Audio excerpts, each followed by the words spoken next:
ते बारामतीमध्ये सुनेत्रा पवारांचा विजय झालाय। 2,18,930 मतांचं लीड त्यांना मिळालेलं आहे। तुफान असा लीड मिळालेला आहे। खरं तर मोठ्या मताधिक्याने सुनेत्रा पवार विजयी होतील असं मुख्यमंत्र्यांनी देखील म्हटलं होतं। 2,18,930 मतांचं लीड सुनेत्रा पवार यांच्या नावावर आता मताधिक्याचा एक नवा विक्रम रचला गेलाय। हा विजय एकतर्फी होणार असा विश्वास जो आहे तो व्यक्त केला जात होता। मात्र लीड नेमकं कितीचं मिळतंय याकडे सगळ्यांचं लक्ष लागलेलं होतं। रेकॉर्ड ब्रेक या ठिकाणी वोट जे आहेत ते सुनेत्रा पवार यांना मिळालेले आहेत। बारामतीमध्ये सुनेत्रा पवारांचा विजय झाला आणि 2,18,930 मतांचं लीड त्यांना मिळालेलं आहे। दादांना मिळालेल्या मतांपेक्षा देखील अधिक जास्त मतं सुनेत्रा पवार यांना मिळालेली आहेत आणि 2,18,930 मतांचं लीड घेत सुनेत्रा पवार यांच्या नावावर मताधिक्याचा एक विक्रम प्रस्थापित झालाय। कुठल्याही प्रमुख पक्षांनी या ठिकाणी उमेदवार दिला नाही। अजित पवार यांच्या निधनानंतर रिक्त झालेली ही जागा, त्यासाठी झालेली ही पोटनिवडणूक सुनेत्रा पवार या ठिकाणी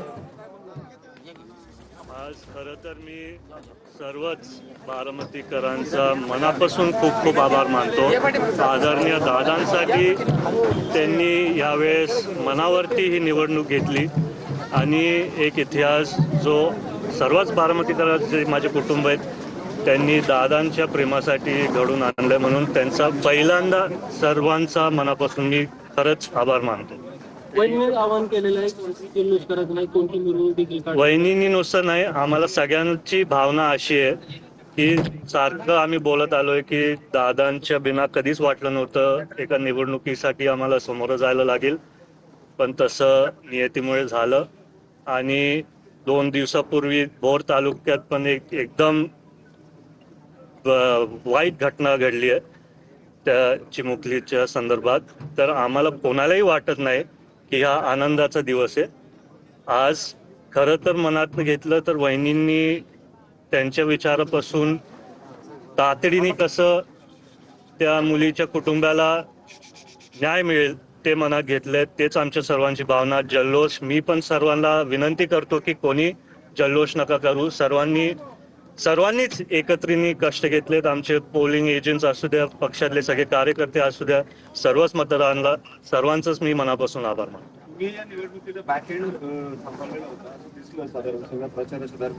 नाही, मी एकट्याने नव्हतं काय केलं आम्ही नाही, ते बघा मी तुम्हाला आताच बोललो ही वेळ तशी नाही बोलायची। मी आधी पण बोलत आलोय की 29 मध्ये लोकांची आशा आहे। मी सातत्याने बोलत आलोय मी सर्वांसाठी काम करणार आहे।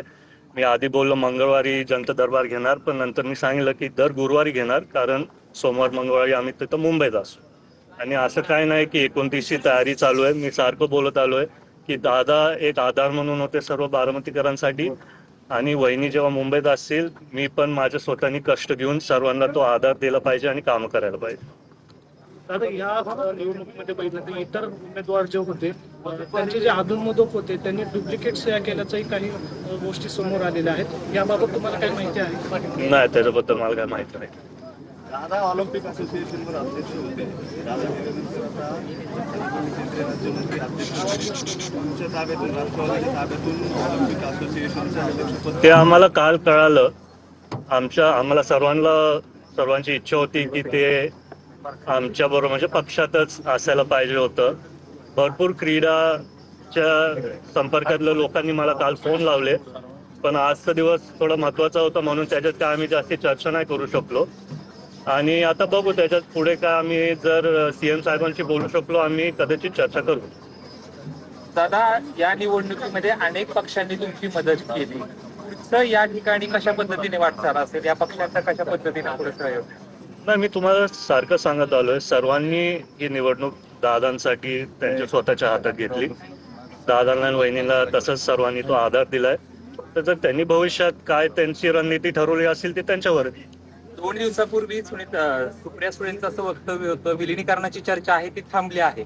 या निवडणुकीमध्ये दोन्ही राष्ट्रवादी एकत्र आल्या किंवा आपण म्हणूयात की दादांसाठी पाठिंबा दिला, आगामी काळात 2 राष्ट्रवादींची किंवा तुमच्या राष्ट्रवादीची वाटचाल कशा पद्धतीने असेल पुढे? ते मी स्वतः एकटा नाही ठरू शकत, सर्वच पक्षातले ज्येष्ठ नेते असतील, आणि जर विलिनीकरण दोन्ही पक्षांचं व्हायला लागतं त्यामुळे दोन्ही पक्षांच्या ज्येष्ठ नेत्यांनी जर तसं ठरवलं नाहीतर तशी चर्चा केली तर आपण तेव्हा बघू। प्रत्येक आठवडा असेल 15 दिवसांनी बारामतीमध्ये जनता दरबार घेत होते. आपण देखील स्पष्टीकरण दिलं की दर मंगळवारी किंवा गुरुवारी आम्ही जनता दरबार घेणार. कधीपासून आपला जनता दरबार सुरू होणार? आचारसंहिता 6 म्हणजे उद्या 7 तारखेला परवा संपेल. 7 तारखेला गुरुवार आहे. तुम्ही मला दिसालच तिथं जनता दरबारमध्ये. बघा, हिमीन भागाचा प्रश्न आता भेडसावतोय. चाऱ्याचा प्रश्न निर्माण झालेला आहे. काही ठिकाणी टँकरची देखील नागरिकांची मागणी आहे. बरोबर आहे, ते मला कळालं. त्याच्या संदर्भात आचारसंहिता होती म्हणून आम्ही काही जास्ती करू नव्हतो शकत. आता आचारसंहिता झाल्यावरती आम्ही तातडीने जितकं मदत करू शकू सर्वांना आम्ही तिथं मदत करू. दादा, हिंदी आज सुनीता वहिनी की बड़ी जीत हुई है, भारत में पूरा रिकॉर्ड बन गया है, कैसे बोला? आज मैं सब मतदारों का आभार मानता हूँ क्योंकि उन्होंने खुद से ये निवडणूक उनके हाथ में ली दादा के लिए, और आज जीत दादा और वहिनी की और सब बारामती वासियों की है. तो सबका मैं मन से बहुत आभार मानता हूँ. महिला आयोगाच्या अध्यक्षासंदर्भात चला, दर गुरुवारी बारामतीमध्ये जनता दरबार घेणार अशी प्रतिक्रिया जय पवार यांनी दिलेली आहे. बारामतीकरांचे मनापासून आभार मानतो असं जय पवारांनी म्हटलंय. कुणीही जल्लोष करू नये असं देखील जय पवार यांनी म्हटलेलं आहे. बारामती सुनेत्रा पवार यांचा विजय झालाय. 2,18,930 मतांचं त्यांना लीड मिळालंय.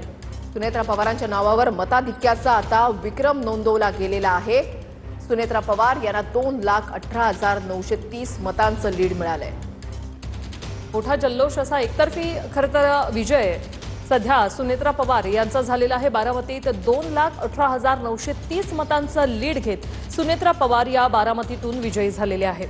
सुनेत्रा पवारांच्या नावावर मताधिक्याचा एक नवा विक्रम जो आहे तो नोंदवला गेलेला आहे. 2,18,930 मतांचं लीड त्यांना या ठिकाणी मिळालेला आहे. एकतर्फी विजय हा त्यांचा होणार असा एक प्रकारचा विश्वास जो आहे तो व्यक्त करण्यात आलेला होता. कुठल्याही प्रमुख पक्षांनी या ठिकाणी आपला उमेदवार दिला नाही. मात्र काही अपक्ष जे आहे ते या ठिकाणी निवडणुकीच्या रिंगणामध्ये उतरलेले होते. 12 अपक्ष होते. मात्र सुनेत्रा पवार यांचा विजय हा निश्चितच होता. फक्त लीड कितीचं मिळणार याकडे लक्ष लागलेलं होतं. लीड मिळालेलं आहे 2 लाखाच्या वर. अजितदादांपेक्षाही जास्त मतं सुनेत्रा पवार यांना पडलेली आहेत. बारामतीत सुनेत्रा पवार यांचा विजय झालेला आहे. मात्र कोणीही जल्लोष करू नये अशी विनंती जय पवार यांनी केलेली आहे. दर गुरुवारी आपण जनता दरबार घेणार असं देखील त्यांच्याकडून सांगण्यात आलेलं आहे आणि सर्व बारामतीकरांचे आपण आभार मानत असल्याची प्रतिक्रिया जय पवार यांच्याकडून देण्यात आलेली आहे.